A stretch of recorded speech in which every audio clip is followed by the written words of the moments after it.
اعوذ باللہ من الشیطان الرجیم، بسم اللہ الرحمن الرحیم۔ السلام علیکم۔ تاریخ اور شہریت جماعت 8ویں، اس میں آپ دیکھیں گے سبق نمبر 5 ریاستی حکومت۔ تو اس میں سب سے پہلے ہم جو معلومات حاصل کر چکے ہیں وہ یہ ہے کہ وفاقی حکومت کی پارلیمنٹ اور مجلس عاملہ کی نوعیت کو ہم نے سمجھ لیا ہے، اور عدلیہ کے بارے میں بھی ہم نے معلومات حاصل کر لی ہے، اور ہم ریاستوں اور ریاستی حکومت کے بارے میں ہم معلومات حاصل کریں گے۔ تو وفاقی نظامی حکومت میں حکومتی اداروں دو سطح پر کام کرتی ہے، ایک قومی سطح پر وفاقی حکومت اور ایک علاقائی سطح پر ریاستی حکومت کا کام کرتی ہے۔ بھارت میں 29 ریاستیں ہیں جن کا کام کاج جو ہے ریاستی حکومت سنبھالتی ہے۔ پس منظر ہم اس کا جان لیں گے۔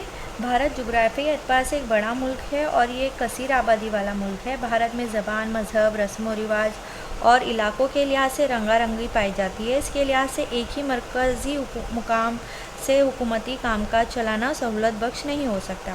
اسی بات کے پیش نظر آئین نے ہمارے ملک کے لیے وفاقی طرز حکومت اختیار کیا ہے۔ وفاقی ریاستوں کی تشکیل لسانی بنیادوں پر کرنے کا فیصلہ کیا گیا۔ اسی کے مطابق لسانی بنیادوں پر ریاستوں کی تشکیل کی گئی۔ تو بھارت کی تمام وفاقی ریاستوں کی طرز حکومت کی نوعیت ایک جیسی ہوتی ہے۔ جموں اور کشمیر کو استثناء حاصل ہے، اور مہاراشٹر کے حوالے سے وفاقی ریاستوں میں حکومتی اداروں کی نوعیت کو سمجھنے کی کوشش کریں گے۔ یعنی ہم مہاراشٹر کے لحاظ سے دیکھتے ہوئے ہم ریاستی حکومت کو سمجھیں گے۔ تو آئیے ہم سب سے پہلے دیکھتے ہیں مہاراشٹر کی قانون ساز مجلس۔ تو مرکزی سطح پر پارلیمنٹ طرز ریاستی حکومت کی سطح پر ہر ریاست میں قانون ساز مجلس موجود ہے۔ صرف 7 ریاستیں ایسی ہیں جہاں قانون ساز مجلس کی 2 ایوانیں ہیں، ان میں مہاراشٹر کا شمار ہوتا ہے۔ قانون ساز مجلس کے اراکین کو اسمبلی کہا جاتا ہے۔ تو اس میں جو ہے ودھان سبھا، تو ودھان سبھا کی قانون ساز مجلس کا پہلا ایوان، جس کے اراکین کی تعداد 288 ہے، اینگلو انڈین سماج کی خاطر خواندہ نمائندگی نہ ہونے پر گورنر اس سماج کے ایک نمائندے کو ودھان سبھا کے لیے نامزد کرتا ہے۔ درج فہرست ذاتوں اور جماعتوں کے قبائلی کچھ نشستوں کو محفوظ رکھی جاتی ہے۔ انتخابات کے لیے پورا مہاراشٹر کو انتخابی حلقوں میں تقسیم کیا جاتا ہے۔ ہر حلقہ انتخاب میں ایک نمائندہ جو ہے منتخب کیا جاتا ہے۔ ودھان سبھا کی مدت جو ہے 5 سال ہوتی ہے۔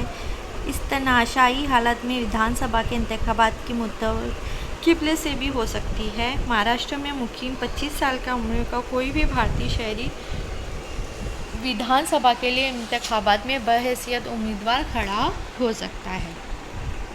ودھان سبھا کا اسپیکر۔ ودھان سبھا کا کام کاج صدر اسپیکر کی رہنمائی میں چلتا ہے۔ انتخابات کے بعد وجود میں آنے والی ودھان سبھا کے اراکین اپنی ہی درمیان میں سے کسی ایک رکن کو صدر اور دوسرے کو نائب صدر کی حیثیت سے منتخب کرتے ہیں۔ ودھان سبھا کا کام کاج باقاعدگی اور نظم و ضبط کے ساتھ چلانے کے لیے پروگرام کا خاکہ تیار سے لے کر غیر پارلیمانی رویہ اختیار کرنے والے اراکین کو برخاست کرنے تک سارے کام کو کرنا پڑتا ہے۔ صدر کی غیر موجودگی میں یہ ذمہ داریاں نائب صدر ادا کرتا ہے۔ ایک سال میں مہاراشٹر کی قانون ساز مجلس میں کم سے کم 3 اجلاس منعقد ہوتے ہیں: بجٹ اجلاس، مانسون اجلاس اور ممبئی میں سرمائی اجلاس ناگپور میں۔ مہاراشٹر کی ودھان پریشد۔ تو ودھان پریشد قانون ساز مجلس کا دوسرا ایوان ہے، جس کے اراکین کا انتخاب براہ راست نہیں ہوتا۔ یہ اراکین سماج کے مختلف طبقات سے منتخب کیے جاتے ہیں۔ مہاراشٹر ودھان پریشد کے ارکان کی تعداد 78 ہے۔ ان میں فنون، ادب، سائنس اور سماجی خدمات کے شعبوں سے ماہرین کو گورنر نامزد کرتا ہے، جبکہ نمائندے ودھان سبھا، مقامی حکومتی ادارے، معلم حلقہ انتخاب، گریجویٹ حلقہ انتخاب سے منتخب کیے جاتے ہیں۔ ودھان پریشد مکمل طور پر برخاست نہیں ہوتی۔ اس کے اراکین متعینہ تعداد ہر 2 سال بعد ثبوتدوش ہوتے ہیں۔ ان خالی جگہوں کو انتخابات کے بعد دوبارہ پر کیا جاتا ہے۔ ودھان پریشد کا کام کاج ودھان پریشد کے سبھاپتی، چیئرمین کے زیر انتظام اور رہنمائی میں چلتی ہے۔ سبھاپتی کی غیر موجودگی میں نائب سبھاپتی کی ذمہ داریاں نبھاتے ہیں۔ اس کے بعد مہاراشٹر کی مجلس عاملہ جو ہے گورنر، وزیر اعلیٰ اور وزاراتی کونسل کابینہ کا شمار ہوتا ہے۔ گورنر جس طرح مرکزی سطح پر صدر مملکت برائے نام سربراہ ہوتا ہے، اسی طرح ریاستی سطح پر گورنر برائے نام سربراہ ہوتا ہے۔ گورنر کو صدر مملکت نامزد کرتے ہیں اور وہ جب تک چاہے گورنر اپنے عہدے پر قائم رہ سکتا ہے۔ گورنر کو بھی قانون سے متعلق کچھ اہم اختیارات حاصل ہیں، مثلاً ویدھان سبھا اور ویدھان پریشد کے ذریعے منظور کیے گئے مسودے یعنی بل گورنر کی دستخط کے بعد ہی قانون بن پاتے ہیں۔ گورنر کو قانون ساز مجلس کا اجلاس بلانے کا اختیار ہوتا ہے۔ قانون ساز مجلس کا اجلاس جاری نہ ہو تو کوئی قانون بنانے کی ضرورت پیش آئے تو گورنر اس طرح کا آرڈیننس یا حکم جاری کر سکتا ہے۔ وزیر اعلیٰ اور وزاراتی کونسل یا کابینہ، تو ویدھان سبھا میں جس پارٹی کو اکثریت حاصل ہوتی ہے، اس کا پارٹی کا رہنما جو ہے وزیر اعلیٰ کے طور پر منتخب ہوتا ہے۔ وزیر اعلیٰ اپنے مقابل اعتبار ساتھیوں کے ساتھ کابینہ میں شامل کرتا ہے۔ وزیر اعظم کی طرح ہی وزیر اعلیٰ بااختیار سربراہ ہوتا ہے۔ ریاست کا تمام حکومتی کام کاج گورنر کے نام سے چلتے ہیں، لیکن عملی طور پر پورا کام کاج وزیر اعلیٰ دیکھتے ہیں۔ تو دیکھتے ہیں وزیر اعلیٰ کی جو ذمہ داریاں ہیں۔ نمبر 1 ہے جو ہے کابینہ کی تشکیل۔ اکثریت حاصل ہو جانے کے بعد وزیر اعلیٰ کو سب سے پہلے اپنے وزاراتی کونسل کابینہ کی تشکیل دینی ہوتی ہے۔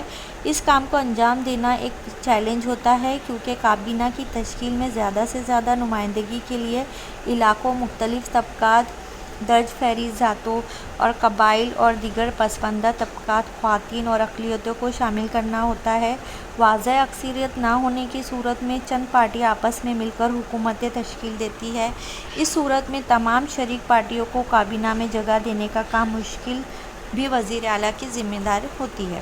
محکمے یعنی قلمدانوں کی تقسیم۔ کابینہ کی تشکیل کے بعد وزیر اعلیٰ کو منتخب وزراء میں محکمے تقسیم کرنے ہوتے ہیں۔ محکموں کی تقسیم کرتے وقت وزیروں کے سیاسی تجربے، انتظامی مہارت، عوامی رجحانات سے ان کی واقفیت، قیادت جیسے امور کا خیال رکھنا ہوتا ہے۔ محکموں کے مابین تال میل۔ وزیر اعلیٰ اس کا کابینہ کی مجموعی طور پر ویدھان سبھا کو جوابدہ ہوتی ہے۔ عمدہ کام کاج کی حکومتی ذمہ داریاں وزیر اعلیٰ پر ہوتی ہے۔ اگر مختلف محکموں میں آپسی تعاون یا تال میل نہ ہو تو اس کا اثر حکومت کی کارکردگی پر ہوتا ہے۔ لہٰذا وزیر اعلیٰ مختلف محکموں کے درمیان تنازعات حل کر کے تمام محکموں کو ایک ہی سمت میں کام کرنے کو یقینی بناتا ہے۔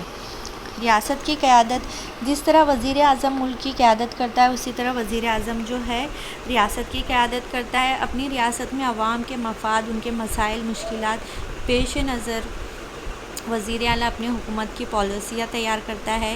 ریاست کی عوام وزیر اعلیٰ کو اپنے مسائل حل کرنے کے لیے شخص کے طور پر دیکھتی ہے۔ ریاست کے مسائل پر توجہ دے کر حکومت کی جانب سے مناسب اقدامات کا تعین اگر وزیر اعلیٰ کی جانب سے مل کر جائے تو عوام کو تسلی ہو جاتی ہے۔ ریاست مہاراشٹر بھارت کی ترقی پذیر ریاست ہے۔